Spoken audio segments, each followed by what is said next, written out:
મટી જાય ભઈલા આ સતી શું બાબત થી આવી છે એ કીધા વગર રહી નહીં ભાઈ સુડવેલ તો એ ભાઈ પૈણી નથી તમને આ સુડવેલ માતાને પઠીઓની માતાને ભાઈ સગાવાળું એનો હથવારો છે ભઈલા શું કહો ભાઈ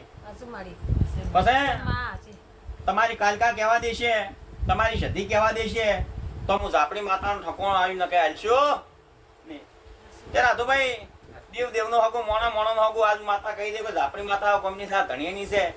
હા તો કાલે આરી માતા કહે છે શું લ્યા હા એક અવાજ સમય બનશે પળ બનશે વેળા બનશે નોમ ના લવરાવું દે અમારા આવળની માતા ની લ્યા ભલે બંધ મુઠ્ઠીમાં લાવ પણ નોમ ના લવરાવું દે હમાં દેરું ની લ્યા જોઈનું દેરું છે ના કાઢિયાલો દેહમાં હું વેરસી પાવળી એની માતા ની લ્યા પણ કરદણીઓ દેવ આવ્યું છે એનું કોક છે તમે માણસો જાણતા હો કે ના જાણતા હોય ભાઈ જાણતી હોય ના જાણતી હોય પણ દેરું કે એટલું કરજો કરશે માં દેરો